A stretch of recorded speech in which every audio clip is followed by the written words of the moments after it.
How did it feel when you first cut off your hair? When I first cut off my hair, so I went through a phase because I came from a hot top. Yes. Right. So I went through a thick, luxurious hot top to a thin, stressed out hot top. January 1st, 2019, the first time I went bald. I said, fuck it. I got rid of it. I didn't really want to hold on to like a Vegeta hairline. Right. Fellas, if you out there right now and you got the Vegeta, you got the cow licks. If every time you go to the club, it's a dress code and you mad because you got to take your hat off, it's time to cut that shit off. Right. That right there is letting you know it's time to let that shit go. There's a lot of right now need to get out of there. Right. Ain't holding on to nothing.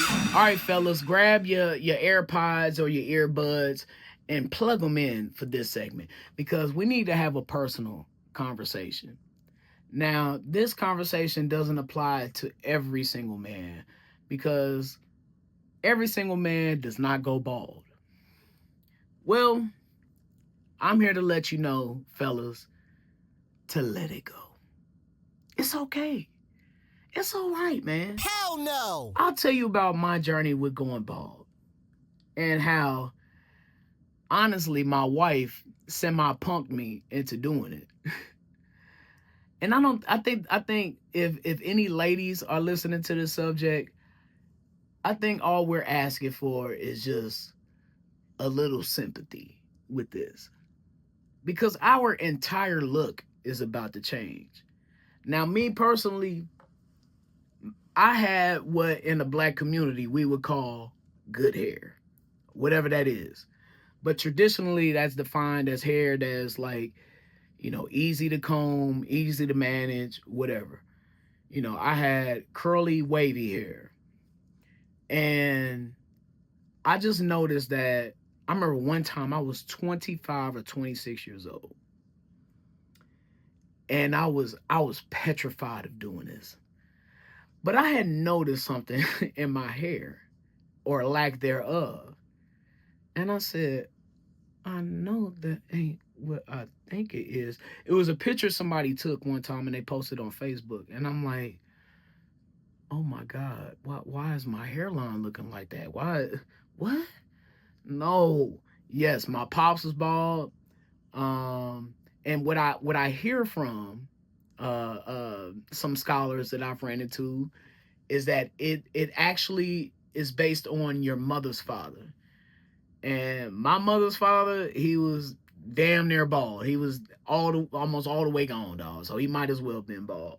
So I didn't stand a chance between my father and my mother's father. But I saw that picture, and then maybe a week or two later, I was at home.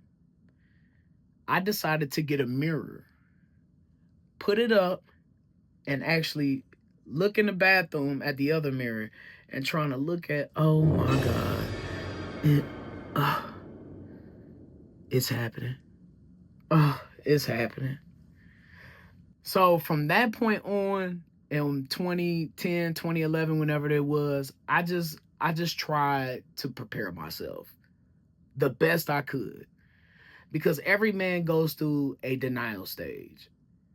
But the thing with the denial stage and going bald is that not only can you see it, but everybody can see it. Now, most dudes be trying to hang on. And this conversation is for y'all. There are some strategic ways in which you can hang on. Hats, some strategic fades, a last standing ponytail. I understand. You got to do what you got to do. But I'm here to tell you, fam, man to man, as somebody who cares about you, at least through the internet and through this podcast, fam, you got to prepare yourself to let it go. You can't fight nature. Maybe with a little bit of money you can, but you ain't got all that right now, fam. You just have to look at the bright side of going bald. That's how you got to prepare yourself. Like, okay, what am I going to go through? What are the good things about this? Well, it can reduce your income a little bit. No more barbershop appointments. No more product money. You ain't got to buy no more wave caps. You ain't got to buy no more sporting waves, no more brushes, no more bad hair days. You wake up and your lineup is already set, baby. Very convenient. But all jokes aside, though, it's really a deeper message in this. And it's to stop clinging on to what's already gone. See, it's deeper than hair, fellas. It's deep. This applies to relationships. This applies to jobs, grudges, any dead weight. Anything ain't serving you. Let it go. It's already gone. And my wife had to tell me that. I ain't gonna sit up here and lie to you. I didn't want to lose my hair. I didn't. I was trying to prepare myself for it, but I did not want to lose it. So I told my wife, we was having a conversation. This might have been mid to late 21. And this is why it's beneficial and helpful to have a wife, because she gonna put that mirror up to you, fam.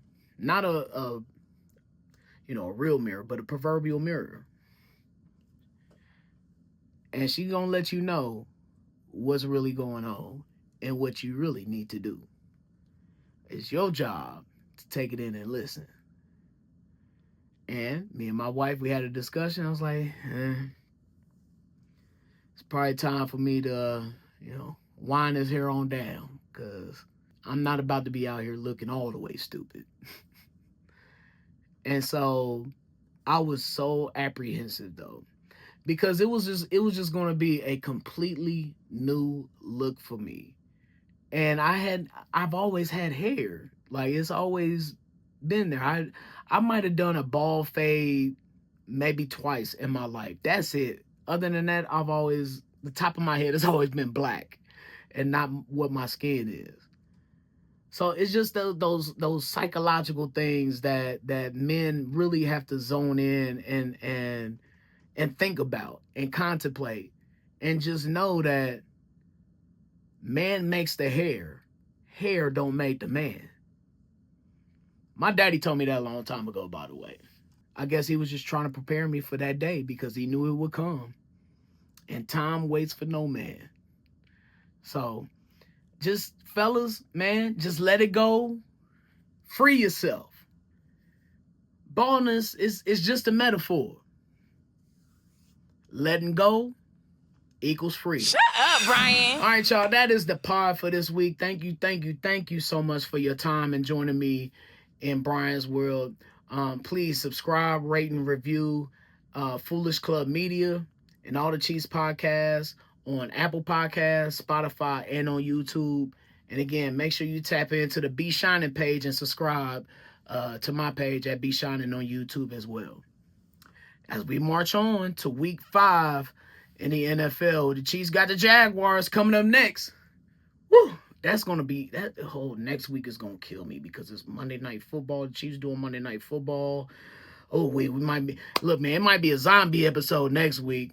But we going to be here, rocking and rolling, man, right here on Brian's World. So, until then, Kansas City, please be a blessing. And Chiefs Kingdom, mount up! Shut up.